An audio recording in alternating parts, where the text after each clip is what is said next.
La semana pasada leíamos Isaías. Isaías era un profeta, ¿sí?, que Dios levantó para el pueblo de Israel. Hablábamos de que en esta época hay mucha gente que se hace llamar profetas, ¿sí?, y asociamos popularmente a los profetas con la gente que predice el futuro, ¿no? ¿Se acuerdan de Reinaldo dos Santos, de Nostradamus, de no sé qué otros? Agatha Lee era, pues, ¿no? Bueno, ella es más esotérica, ¿no? Pero bueno, de hecho han escuchado bastante gente que se hace llamar profetas y se vuelven famosos. Igual también hay cristianos que se hacen llamar profetas, ¿no?, como un cargo superior al resto. Hay otros que se hacen llamar apóstoles y hay como una jerarquía que tiene pocos años de existencia, ¿no? Desde los años 70 más o menos nació este movimiento que se hace llamar profetas, apóstoles, esas cosas, ¿no? Pero en la Biblia nosotros vemos que los profetas que Dios levantó en el Antiguo Testamento, principalmente lo que hacían era levantar el mensaje de Dios, era hablar en nombre de Dios. Es decir, el pueblo de Israel solía alejarse y la labor profética que era decir: Dios dice que vuelvan a Él. Dios dice que vuelvan a Él. Después de esto, la labor apostólica, la labor profética y apostólica la hicieron los apóstoles, ¿no?, que lo que decían era: volvamos a Dios, nos reconozcamos a Cristo como el Mesías y todo eso, ¿no? Hoy ya no hay profetas como lo había en el Antiguo Testamento, pero lo que sí hay un ministerio profético, y el ministerio profético es declarar la palabra de Dios. Cuando nosotros cantamos, estamos declarando la palabra de Dios y estamos ejerciendo un ministerio profético. Cuando yo me paro aquí y comparto lo que está escrito en la Biblia, estoy ejerciendo un ministerio profético. Eso no me convierte en un profeta, ¿no?, pero sí estoy ejerciendo un ministerio profético. De hecho, en el Antiguo Testamento sí habían profecías sobre el futuro, sobre lo que se conocen como profecías escatológicas, ¿no?, profecías de lo que va a pasar en los últimos tiempos, profecías del Mesías, diversas profecías. Pero esto era un porcentaje muy pequeño de lo que hacían los profetas. Tipo el 10% de toda la labor del profeta era hablar del futuro, ¿no? El profeta lo que más hacía era hablar del presente, era decir: vuelvan a Dios, regresen a sus caminos, arrepiéntanse de su mala conducta, ¿sí? Entonces Isaías decía, ¿no?, en lo que leímos la semana pasada, que hablaba que el Dios que abrió el mar y hizo que se ahogaran los egipcios y liberaran a su pueblo, es el que va a volver a abrir camino delante de ustedes, ¿no? Y decía: ya no se acuerden de las cosas pasadas, porque aquí hago algo nuevo. Decía lo que leímos la semana pasada. Y hablábamos de que a veces nosotros vivimos en el pasado, no perdonamos, no olvidamos, las cosas que pasaron ayer nos siguen afectando hoy, y eso no nos permite ver las cosas que Dios está haciendo nuevas. Yo veo la historia de nuestra iglesia, estos ya casi 5 años, momentos buenos, momentos malos, momentos difíciles, momentos que nos cuestan superar, momentos de mucha alegría. Y yo pienso en este pasaje de Isaías, y Isaías nos manda a voltear la página y a mirar lo que Dios tiene para nosotros ahora, tanto individualmente como colectivamente, ¿no? Yo miro, por ejemplo, estas últimas semanas, ver a Jeffrey tocando, a Charlie tocando, a Juanca volviendo a tomar fotos, a Ale cantando, y veo que Dios está haciendo algo en el corazón de las personas, que estamos empezando puntuales. Eso a mí me alegra.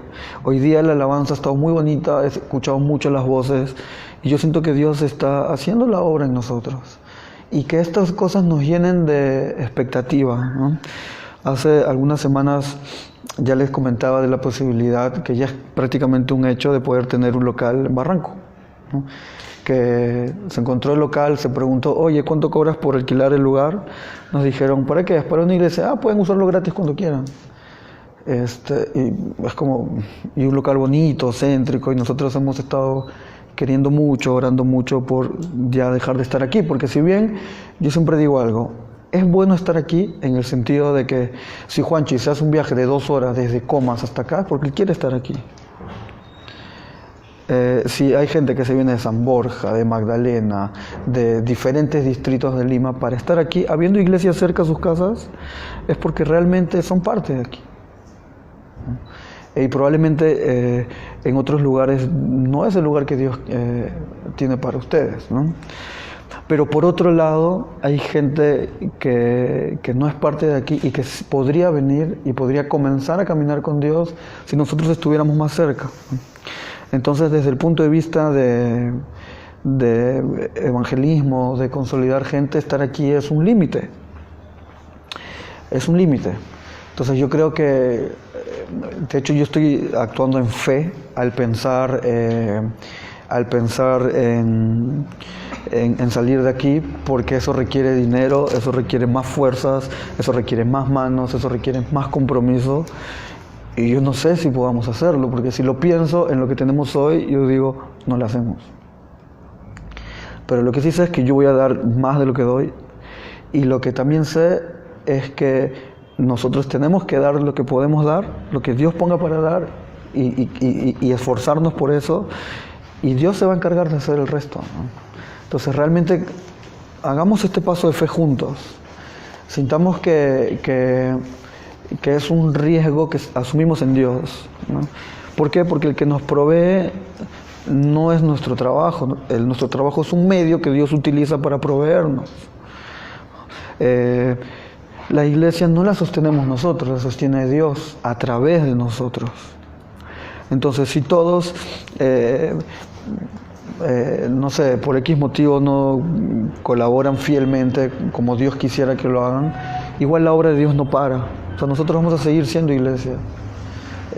Y yo creo que Dios realmente está desafiándonos a mirar lo que Él tiene para nosotros y mirar lo que Dios quiere que nosotros entreguemos a Él y que presenciemos nuevos milagros, vidas transformadas, vidas creciendo, vidas amando cada día más a Dios, ¿sí? Pensemos mucho en lo que hablemos la semana pasada. Dejemos el pasado, dejemos las cosas que nos hieren, que nos lastiman, que nos preocupan y miremos adelante, porque Dios tiene cosas buenas para nosotros, ¿sí?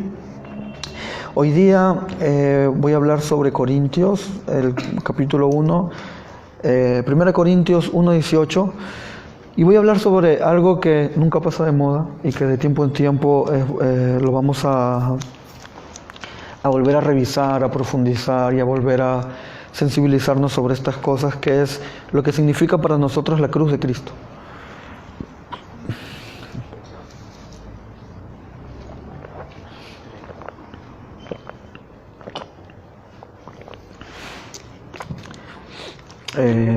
Primera de Corintios 1:18. Si alguien lo tiene, me dice y lo lee, por favor. ¿Charlie lo tiene? 1:18.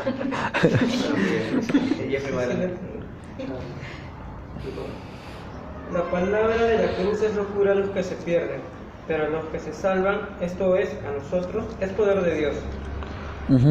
Entonces aquí vemos, para la gente que no conoce a Dios, ¿la cruz qué es? Locura. Una cosa descabellada, una cosa absurda, una cosa sin sentido, una cosa que no vale la pena invertir nada en ello. Pero para los que hemos sido alcanzados por Dios, ¿qué es? Poder de Dios, ¿sí? ¿Y qué significa que es poder de Dios, ¿no? Mucha gente menosprecia esto, pero para nosotros la cruz es lo que da el sentido a nuestra vida. Nuestra vida gira en torno de la cruz. Nuestros sueños, nuestra esperanza, nuestros anhelos más grandes, incluso las cosas que ni siquiera podemos imaginar, giran en torno a la cruz de Cristo, ¿sí? Entonces surge la pregunta, ¿qué significados tiene la muerte de Cristo en la cruz? Creo que el primer significado es que significa que era imposible que los seres humanos pudiéramos llegar a Dios por nuestros propios medios. Vamos a leer Romanos 3:23. Romanos 3:23 es uno de esos versículos que en la escuela dominical nos hacen memorizar. A ver, ¿quién lo lee? Romanos 3:23. A ver, Chino. Por cuanto todos pecaron y están destituidos de la gloria de Dios. Por cuanto todos pecaron están destituidos de la gloria de Dios. No dice que un sector de la población pecó, no dice que la gente mala pecó y la gente buena no pecó. Dice, todos pecaron y que todos están destituidos de la gloria de Dios, ¿no? Y ese todos nos incluye a nosotros. O sea, nosotros naturalmente estamos destituidos de la gloria de Dios. Lo que por nuestros propios medios nosotros no pudiéramos alcanzar salvación. Por nuestros propios medios nosotros no pudiéramos tener acceso a Dios. Por nuestros propios medios nosotros no podríamos disfrutar de la presencia de Dios, de las bendiciones de Dios, de la salvación de Dios. Entonces, algo que nos recuerda la cruz es que para nosotros es imposible llegar por nuestros propios méritos. A veces nosotros creemos que por ser gente buena nos mereceríamos el cielo. A veces esa es la clásica frase que escuchamos tal vez en los velorios de la gente no cristiana, ¿no? Que dice, ay, era una persona buena, de hecho ahora está con papá Dios y todo eso, porque era una linda persona. Pero nadie se salva por buena persona. Hay mucha gente buena que va a terminar en el infierno. Y va a haber mucha gente que, como el asesino que murió en la cruz, durante toda su vida la vivió desordenadamente, y cuando estaba crucificado en sus últimos minutos de vida, Jesús, ¿qué le dijo? Hoy estarás conmigo en el paraíso. Él era una persona mala, nunca tuvo oportunidad de demostrar un cambio, nunca lo tuvo. Y es una persona mala que va a entrar al reino de Dios. Y yo sí creo que hay mucha gente desechada de la sociedad, hay mucha gente discriminada, hay mucha gente que la iglesia rechaza y que es muy hostil a Dios, pero en sus últimos momentos de vida Dios les va a dar una oportunidad. Yo creo de que hay mucha gente que ha luchado contra muchos pecados y que durante toda su vida ha escuchado el mensaje y se rehusó a aceptarlo, pero cuando está en su lecho de muerte, en sus últimos momentos, dice, Dios, perdón, realmente debía hacerlo antes, y va a pasar una eternidad con Dios, ¿no? Entonces, si lo vemos así, muchos gays van a estar en el cielo, muchos travestis, muchos ladrones, muchas prostitutas, muchos delincuentes van a estar con nosotros en el cielo. Entonces nosotros no sabemos. Hay una canción de Santiago Benavides que a mí me gusta mucho, que dice, hoy un misionero está drogándose en las calles, hoy una líder de mujeres está prostituyéndose, hoy un futuro pastor está robando. Y realmente nosotros no sabemos cuál es el propósito de Dios con la gente que está a nuestro alrededor y con la gente más socialmente rechazada, juzgada, y por la iglesia, ¿no? Rechazados, juzgados. Entonces, moralmente todos somos iguales. Nosotros ante Dios somos igual de pecadores que el peor de los criminales, que el peor de las personas más sucias, que cometen más errores o más contradicciones. Entonces eso tiene que darnos humildad al ver al pecador y actuar con gracia y con misericordia, porque eso somos nosotros. Somos personas que estamos destituidas de la gloria de Dios, ¿no? O eso éramos antes de Cristo, ¿sí? Otro versículo, Romanos 8:3. Vamos a leer bastantes versículos, así que no vale cerrar el app de la Biblia por ver el Facebook, por favor. Romanos 8:3.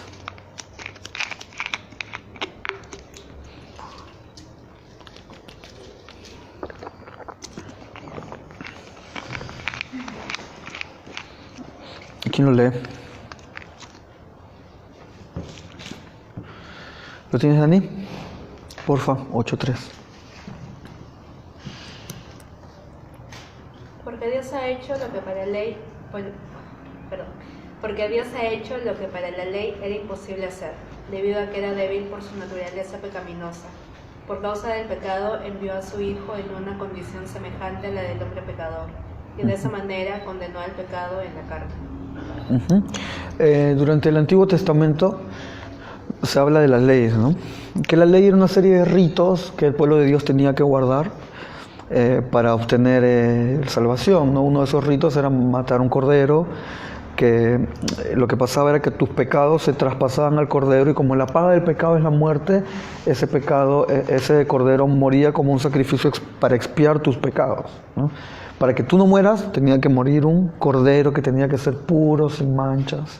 Había una serie de rituales, una serie de mandamientos, de leyes, y que lo único que demostró es que el hombre por sus propios medios no puede tener salvación.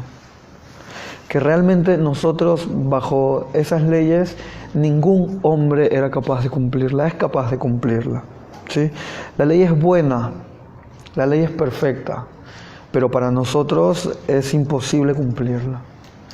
Entonces realmente necesitábamos una intervención divina para obtener la salvación. Otro versículo, Romanos 7, 15 al 16.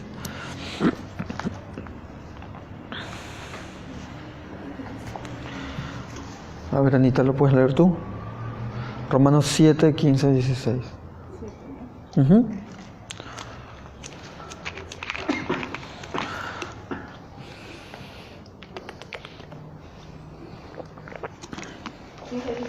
Uh-huh. No entiendo qué me pasa, pues no hago lo que quiero, sino lo que aborrezco. Y si hago lo que no quiero hacer, compruebo entonces que la ley es buena. 15 y 16. Uh-huh. De modo que no soy yo quien hace aquello, sino el pecado que habita en mí. Uh-huh.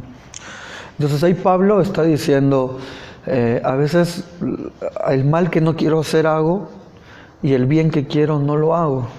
Y si no lo hago yo, entonces lo hace ¿quién? El pecado que mora en nosotros.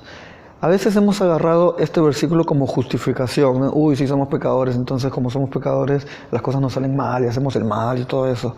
Pero en realidad lo que este pasaje nos está mostrando es cuál es nuestra naturaleza. Y nuestra naturaleza es que estamos manchados por el pecado. Que en nuestra naturaleza hay mal.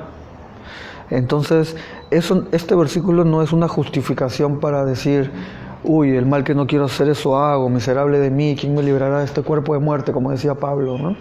Sino realmente este es un desafío para acercarnos más a Dios y luchar contra nuestra naturaleza que se opone a lo que Dios quiere que hagamos. Dios quiere que leamos la Biblia, que oremos, que cantemos con fervor, con pasión. Él quiere ser nuestra pasión, quiere que lo amemos con todas sus fuerzas, quiere que hagamos sacrificios, quiere que realmente nos cueste amar.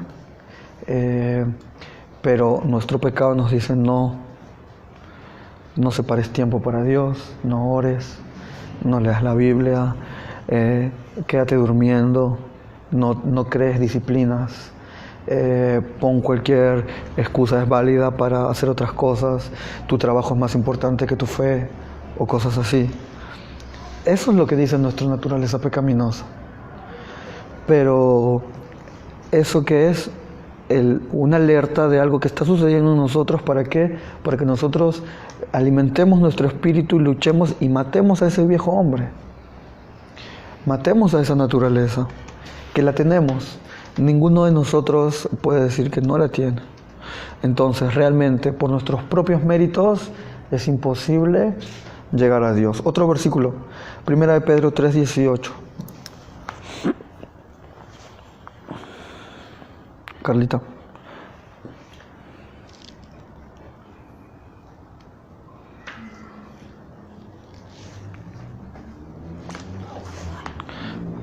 Primera de Pedro 3:18. Porque también Cristo padeció una sola vez por los pecados, el justo por los injustos, para llevarnos a Dios. En el cuerpo sufrió la muerte, pero en el espíritu fue vivificado. Uh-huh. ¿Qué pasó con Cristo? Cristo es ese sacrificio que nosotros teníamos que realizar, es ese cordero que nosotros debíamos haber sacrificado, ¿no? Pero, ¿qué pasaba? El pueblo de Israel tenía que sacrificar un cordero cada cierto tiempo, pero Cristo es ese cordero que se sacrificó una vez y para siempre, ¿no? Es ese cordero que no es que nuestro pecado no haya recibido castigo. Nuestra culpa recibió castigo, solo que nosotros no pagamos ese castigo. Lo pagó Cristo, el justo por los injustos, el que no merecía pagando el castigo que merecían otras personas. Entonces realmente entendamos lo que significa la muerte de Cristo, ¿no? Otro pasaje, Hebreos 10, 14 al 20. Vamos a leer bastantes versículos hoy día.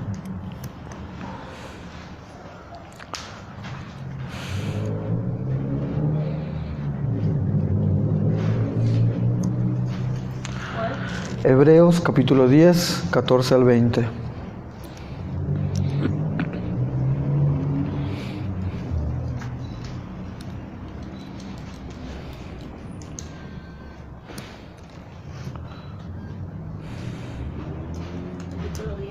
Hebreos 10, 14 al 20.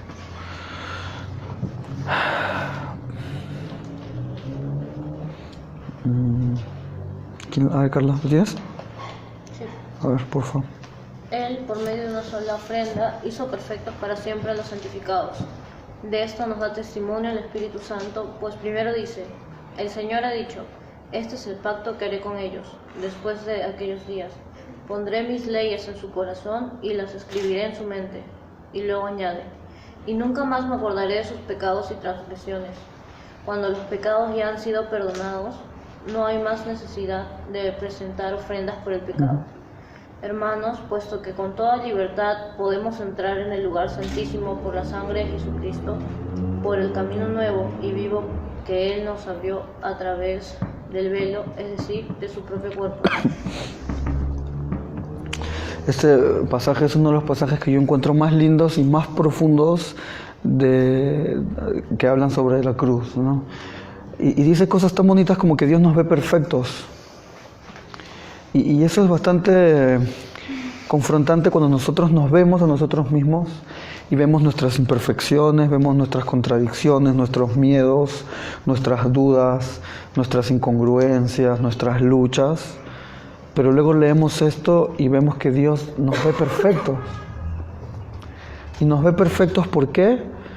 Por Cristo, por esa cruz. Y luego dice que los pecados, que Dios ya se olvidó de nuestros pecados.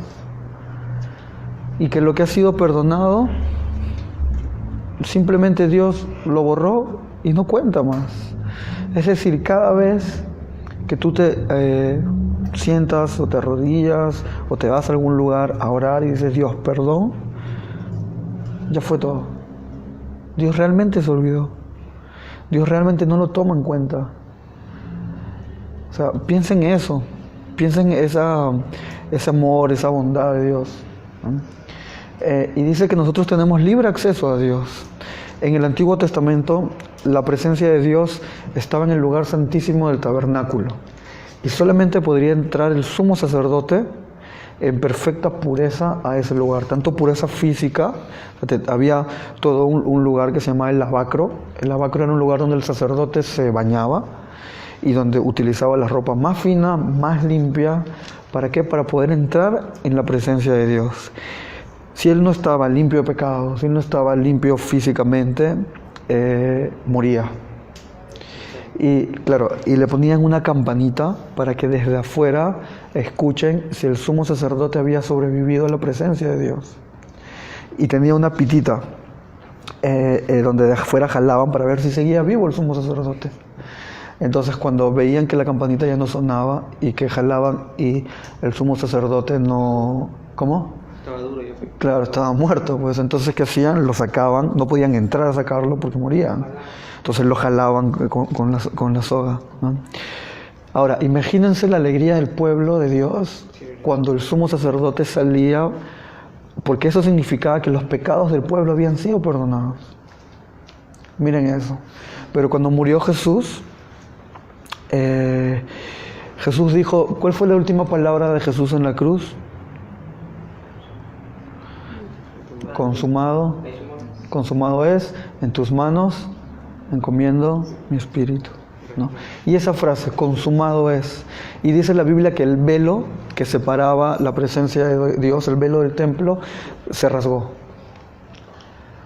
Y ahí fue que el Espíritu Santo dejó de estar en un lugar físico, que era el lugar santísimo, y ahora ¿dónde vive el Espíritu Santo? En nuestros corazones, ¿no? Miren eso. Y nosotros ya no necesitamos un sumo sacerdote, porque nuestro sumo sacerdote, ¿quién es? Jesús. Y la presencia de Dios ya no mora en un lugar físico, no tenemos que hacer sacrificios. ¿Por qué? Porque Cristo ya se sacrificó, el Cordero perfecto, puro, sin manchas, el justo por los injustos, un sacrificio único y para siempre, ¿no? Entonces realmente sintamos paz cuando Satanás nos acuse por nuestros pecados, cuando nos diga tú eres así, pasa el tiempo y tú sigues igual. La Biblia no dice que el justo no duda o que el justo no se equivoca. La Biblia dice que el justo, si se cae 300.000 veces, las 300.000 veces se levanta y las 300.000 veces Dios se olvida. Entonces realmente Dios no desiste de nosotros. No hagamos caso a esas voces que vienen de Satanás, que nos dicen, tú no eres lo suficientemente bueno para ser cristiano, que nos dicen tus dudas, tus temores, tus inseguridades, tu cansancio, no te hacen un suficientemente digno de llamarte cristiano. Nadie es digno, nadie. Si somos cristianos por pura gracia, por pura misericordia, por puro amor de Dios. Y es algo que nuestra mente no entiende, ¿no? Yo he escuchado muchas veces que la gente dice, es fácil entender el concepto de venganza, es fácil entender el concepto de perdón, de odio, de amor tal vez. El concepto de amor creo que es uno de los más difíciles de entender, del amor cristiano al menos. Pero algo que sí nuestra mente no logra entender es el concepto de gracia. Porque nos cuesta entender de que algo sea realmente inmerecido. Entonces pensemos mucho en eso, ¿no? Nada de lo que hagamos va a ser suficiente nunca para retribuir lo bueno que es Dios con nosotros. Pero pensemos siempre, es gracia de Dios. No hagamos caso a esas voces de Satanás que mandan dardos a nuestra mente diciendo, tú no eres digna, tú no lo mereces, te falta mucho para cumplir el estándar de un cristiano. Eso no existe.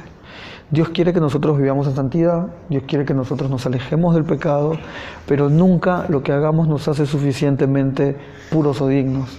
¿Por qué? Porque hay pecado en nosotros aún. Porque aún estamos en guerra, en lucha, ¿no? La Biblia dice cosas como resistid al diablo y huirá de vosotros. Y yo me pongo a pensar sobre ese versículo de resistir al diablo. Que Satanás se te va a parar enfrente en forma de diablito rojo con cola, así como en el narrador de cuentos, y te va a decir cosas, te va a decir, hoy no vas a la iglesia, hoy no vas a orar. No, Satanás obra en nuestros pensamientos, en nuestra mente. Resistamos a nuestros malos pensamientos. Resistamos a esas ideas que nos dicen, no hagas esto, podrías estar en tu casa durmiendo toda la tarde, podrías estar haciendo otras cosas, podrías estar disfrutando la vida de otra manera, podrías gastar ese dinero en otra cosa. Es ahí cuando tenemos que resistir al diablo. ¿Por qué? Porque abrimos la Biblia y nos damos cuenta que esos no son los pensamientos que Dios quiere que tengamos. Entonces, ¿de quién vienen? Vienen de nosotros, viene de nuestra carne y viene de Satanás. Entonces resistamos a esos pensamientos. A veces realmente estamos cero fuerza, cero ganas, cero ánimo, y en esos momentos es Satanás atacándonos. ¿Qué tenemos que hacer en esos momentos? Acercarnos a Dios, decirle, oye, me siento desanimado, ¿puedes orar por mí? Cuando sientas que yo no estoy dando lo suficiente, anímame, ¿no? Para eso es la iglesia, para eso son los hermanos. Y sobre todo, tú tienes que entender que tu convicción está por sobre esos dardos de Satanás. Piensa mucho en eso. Otro versículo, Salmo 7:11. Entonces, el primer punto de lo que significa la cruz es que era imposible que los seres humanos pudiéramos llegar a Dios por nuestros propios medios. ¿Sí? Un pasaje que refuerza esto, no sé si se acuerdan, cuando alguien se le acerca a Jesús y le dice, Jesús, ¿qué tengo que hacer para heredar el reino de Dios, para alcanzar la vida eterna? Y Jesús le dice, ya sabes, cumple los mandamientos, ¿no? Guarda el sábado, guarda la ley, ¿no? Honra a tus padres, etcétera, etcétera, etcétera.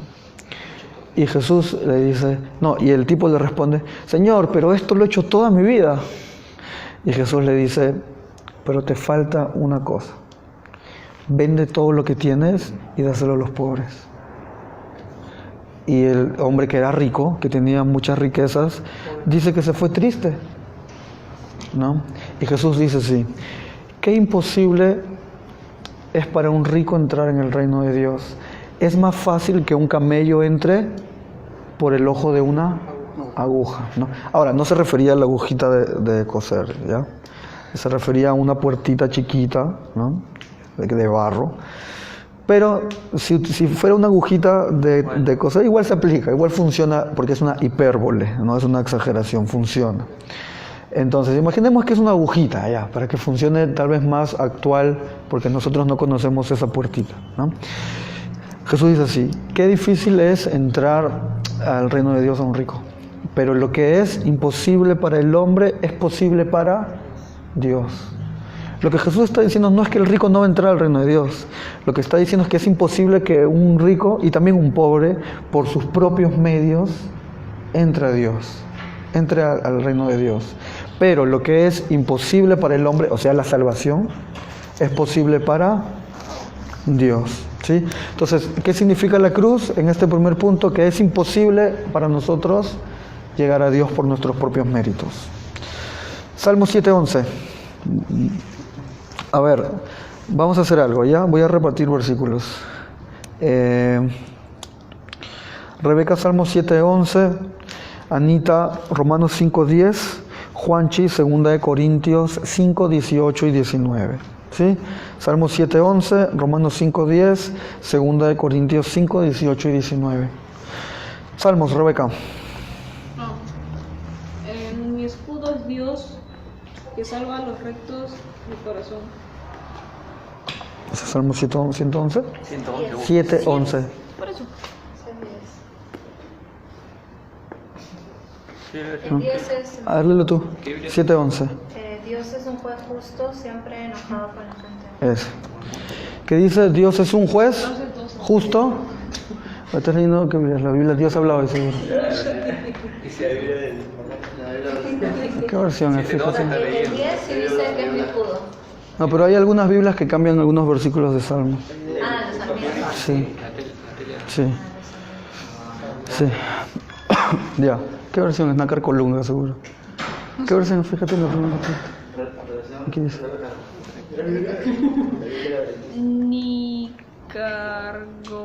Nácar Colunga. Sí. Es una buena versión, ¿ah? De hecho, la Nácar Colunga es una Biblia que es densa, pero es una de las mejores traducciones que hay. Sí. Ahora, popularmente la Reina Valera es más usada, pero en el original los versículos no existen, pues, ¿no? Entonces hay Biblias sin versículos y sin capítulos. Sí. ¿Cómo?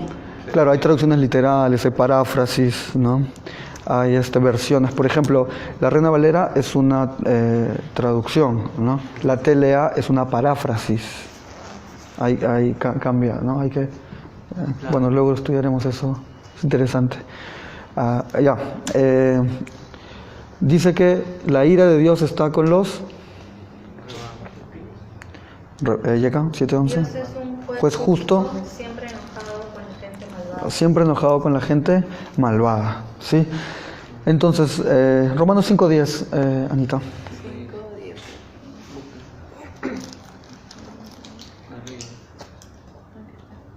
Estamos escuchando la Biblia.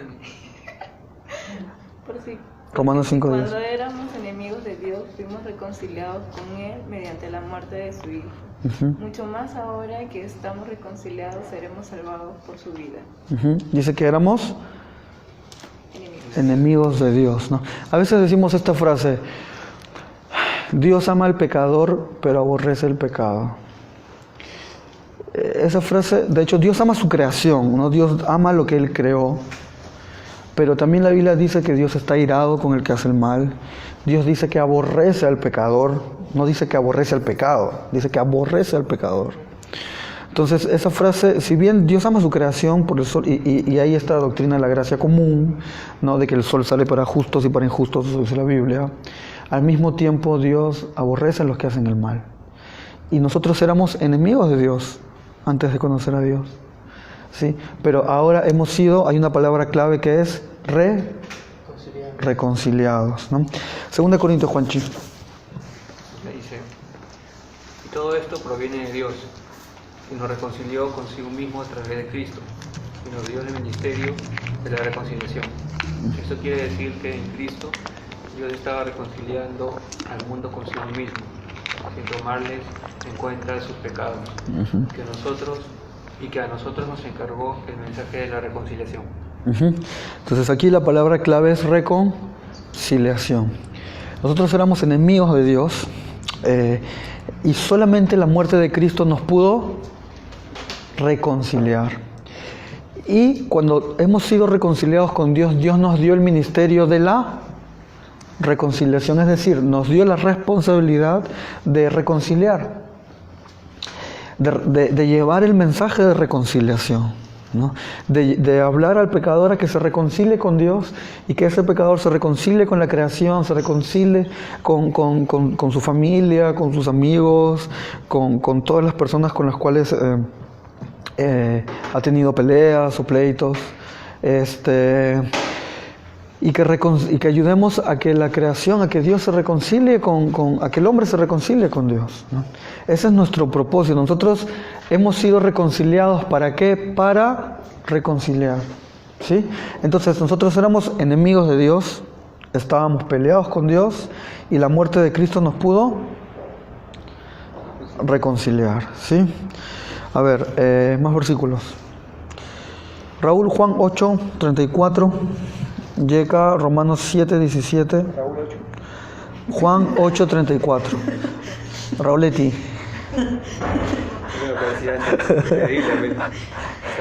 Juan 8, 34.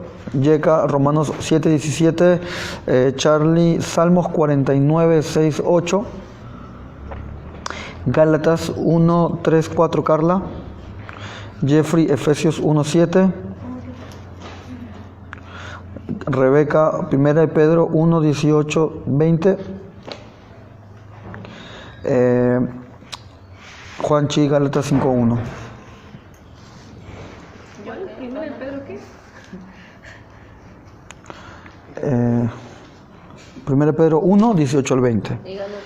Gálatas 5, 1. Salmos 49, 6, 8. Sí. Ya. 1, 3, 4. Capítulo 1, versículo 3 al 4. Ya. Raúl. No me sale. Raúl. Sí. Jesús le respondió: de cierto les digo que todo aquel que comete pecado, esclavo es del pecado.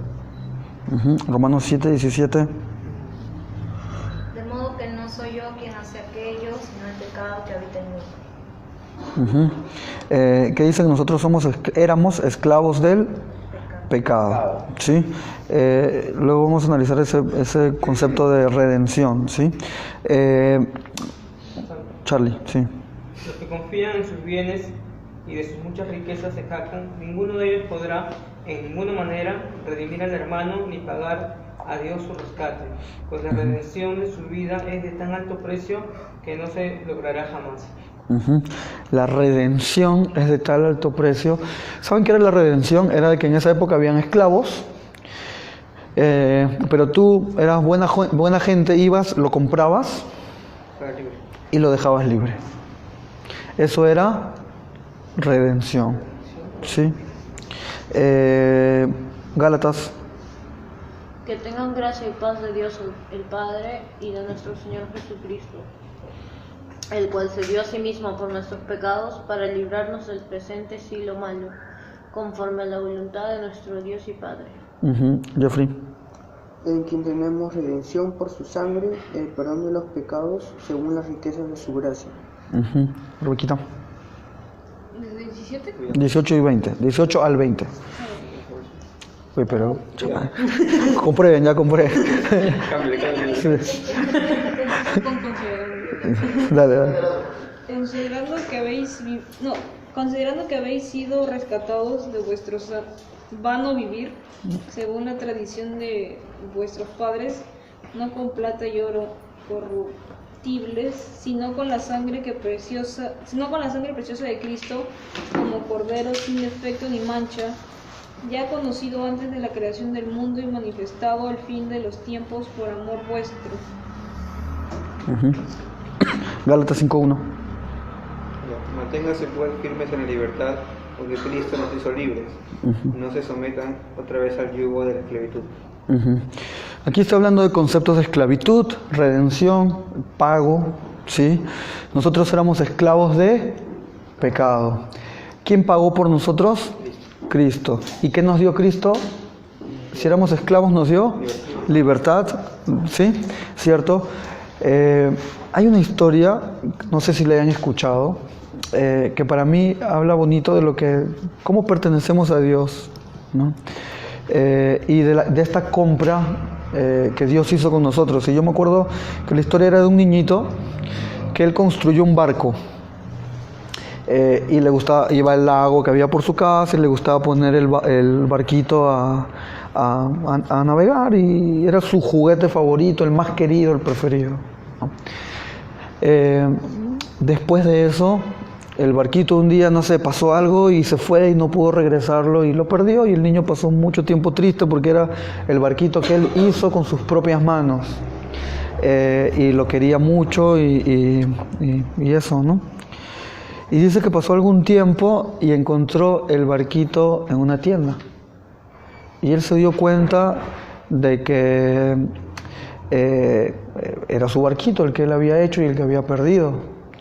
Entonces él agarró y vio toda la plata que tenía consigo y le dijo al Señor: ¿puede venderme ese barquito? Esto es todo el dinero que tengo.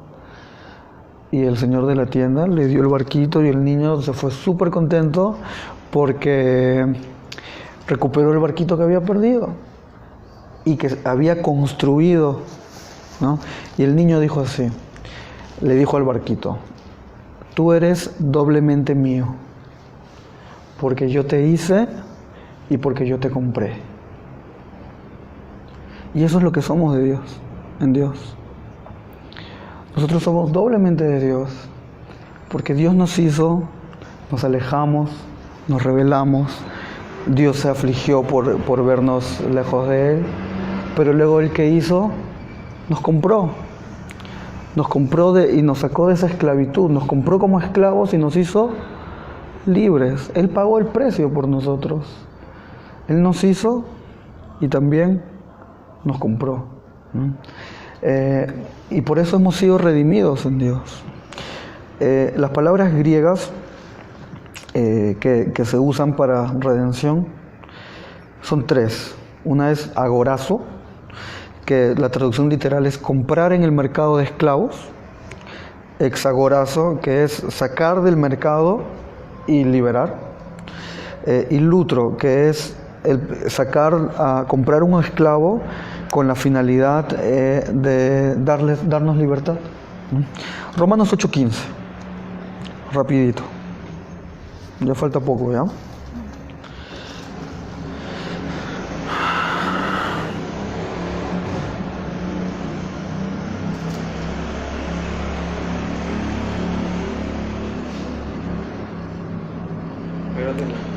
Ya, chino. Pues ustedes no han recibido un espíritu que los esclavice nuevamente al miedo, sino que han recibido el espíritu de adopción, por el cual aclamamos a Padre. Dice que Dios no nos da un espíritu de esclavitud, ¿no? Y que nosotros podemos aclamar libremente, ¿qué? Abba Padre, ¿no? ¿Y qué significa Abba Padre, chino? No me acuerdo. ¿No te acuerdas? ¿De verdad? ¿Te acuerdas tú? Papito lindo. Papito lindo, ¿no? Es una expresión de un niño hacia su padre, ¿no? De afecto. Entonces dice, Dios nos dio libertad, nos redimió de la esclavitud y nosotros ahora podemos decir libremente, papito lindo, y llamarlo a Dios así, ¿no? Con ese amor tierno, dulce, inocente, que tal vez nos recuerda el amor de un niño, ¿no? Entonces, ¿qué significa la muerte de Cristo? Que Dios pagó un precio por nosotros y pagó el precio de nuestro rescate, porque éramos esclavos del pecado y ahora somos libres en Dios, ¿sí? Y que hubo un pago que es dar todo. Así como el niñito dio todo lo que tenía para recuperar su barquito, Dios dio todo, nos hizo y nos compró. Entonces vamos 3 significados de la cruz de Cristo. 1 significa que era imposible para nosotros llegar a Dios por nuestros propios medios. 2 significa que éramos enemigos de Dios y que solo la muerte de Cristo nos pudo reconciliar. Y nos dio el ministerio de la reconciliación. 3 significa que Cristo pagó nuestro rescate por el precio de su muerte, sangre, sufrimiento. Y el último significado que vamos a ver está y es el último versículo que vamos a leer también, es Juan 3, 16 al 19. También es uno de los versículos que nos hacen aprendernos desde niñitos. Creo que uno de los versículos más bonitos de la Biblia.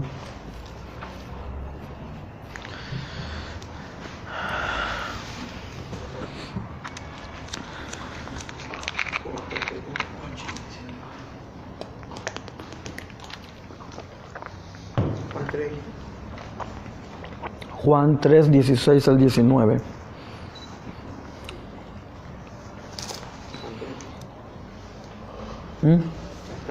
Dale.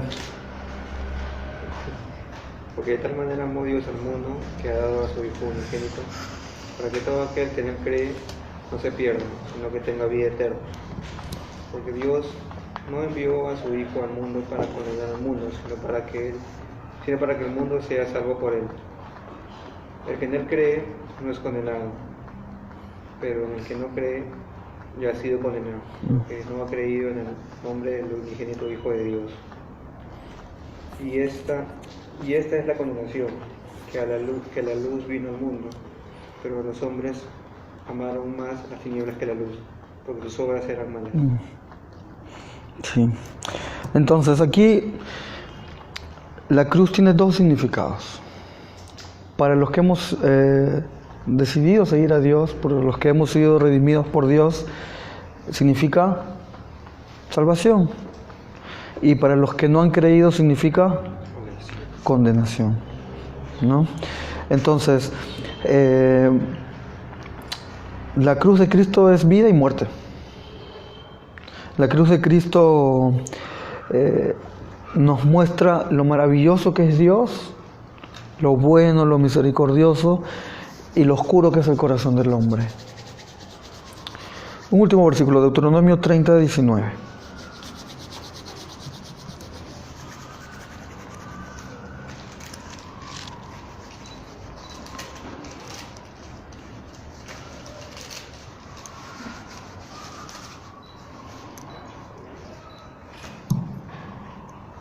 ¿Quién lo tiene? Jeffrey, a ver. Hoy pongo a los cielos y a la tierra por testigos contra ustedes, de que he puesto ante ustedes la vida y la muerte, la bendición y la maldición. Escoge pues la vida para que tú y tu descendencia vivan. Dice la Biblia que Dios puso frente al hombre 2 cosas. ¿Qué cosas, Jeffrey? Vida y muerte. La vida y la muerte, la bendición y la maldición. Todas las decisiones que tomamos se tratan de eso. Cuando nosotros pensamos en X cosa, ¿no? No sé, una inversión de algo, una decisión importante en nuestras vidas, no sé, todo, una conversación con alguien, el hacerte amigo de una persona, las palabras que vas a decir, las palabras que no vas a decir. En todas esas decisiones estamos decidiendo entre bendición y maldición. Estamos decidiendo entre la vida y la muerte. Cuando tomamos decisiones sin pensar en las implicancias eternas de esas decisiones, estamos eligiendo la maldición y la muerte. Cuando nosotros tomamos decisiones pensando en si esta es la voluntad de Dios para ti, estamos pensando en bendición. ¿Sí? Entonces, la vida y la muerte está delante de nosotros. Si nosotros decidimos pensando en nuestros deseos egoístas, estamos eligiendo la muerte. Si nosotros decidimos pensando en Dios, en el reino de Dios, en que nosotros somos mayordomos de lo que tenemos, si nosotros vivimos pensando en bendecir, en crecer, en aprender de Dios, en fortalecer nuestra relación con Dios, estamos estamos decidiendo ¿en qué? En la bendición. Y entonces que todas nuestras decisiones estén centradas en la cruz. Que nuestra vida sea una vida realmente que gire en torno de la cruz de Cristo. Que nuestras decisiones giren en torno a la cruz de Cristo. Giren en torno a que sean decisiones que muestren gratitud a Dios, que muestren congruencia entre el amor que decimos tenerle a Dios. Que muestren gratitud, que muestren pasión por Dios. Porque si no, estamos decidiendo por la muerte y por la maldición. Elijamos la bendición. La muerte de Cristo, la cruz, significa salvación y también significa condenación. No hay más. Hay un versículo famoso que dice: prefiero que seas tibio o caliente, frío o caliente, porque si eres tibio te vomitaré de la boca. ¿Sí? Ahí está la respuesta, ¿no? Yo creo que cuando uno se acercó a Dios, nunca vuelve a estar frío, porque ya conoce. Yo creo que tú puedes pasar de caliente a tibio, pero nunca puedes pasar de caliente a frío. La gente sin Dios está fría, pero la gente con Dios está caliente y puede pasar a tibia, pero como ya conoce, no puedes pasar a frío. Entonces, cuando uno decide alejarse de Dios, solamente le esperan cosas malas.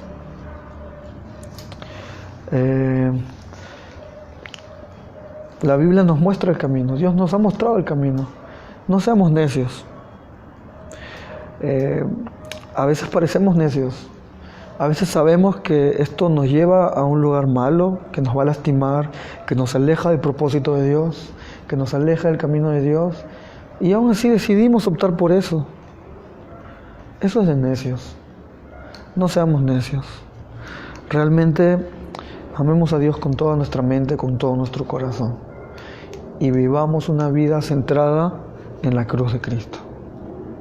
Una vida de gratitud, una vida de renuncia, de pasión, de amor. Pensemos mucho eso, que todo gira en torno a eso. Que todo gira en torno a eso. Alguien dijo una vez: si Cristo dio todo por mí, no existe sacrificio que no esté dispuesto a hacer por Él. Y pensemos eso en la dirección a la que Dios nos está llevando, ¿no? Dios está haciendo cosas nuevas. Dios está levantando gente al servicio de Dios. Dios está moldeando nuestros corazones. Está que nos da sueños, objetivos, metas. Estamos por cumplir 5 años en agosto. Vivamos realmente una vida centrada en la cruz. Vamos a orar.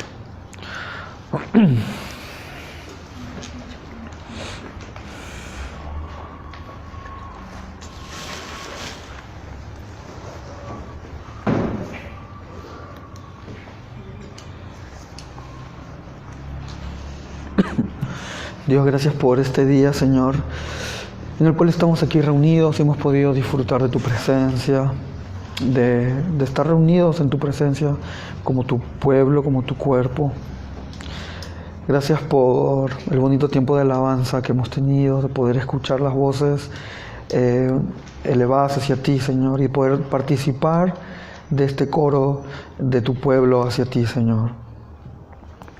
Gracias por ese bonito privilegio de cantarte a ti, Creador del mundo, de cantarte a ti, el Rey del universo, Señor. Queremos hacerlo aún con más fervor, queremos hacerlo aún con más fuerza, cantarlo aún con más convicción, con más pasión, Señor. Y que realmente los ángeles se unan a nuestras canciones, Señor. Ayúdanos a adorarte, como dice tu palabra, en espíritu y en verdad, Señor. Que realmente brindemos una adoración absoluta, rendida a tus pies, Padre. Ayúdanos a vivir una vida centrada en tu cruz, que nuestras decisiones realmente sean pensadas en elegir la bendición, en elegir según tus principios, en realmente sentarnos y consultarte si la decisión que vamos a tomar realmente es la que tú quieres, porque sabemos que solo así las cosas van a ir mejor, Padre. A veces nosotros creemos que sabemos lo que es mejor para nosotros, pero en tu reino a veces menos es más. Morir es vivir, perder es ganar, dar todo es acumular riquezas, entregar todo es sembrar para nuestra otra vida, Señor. Ayúdanos a entender eso, que en tu reino las cosas no funcionan como en este mundo.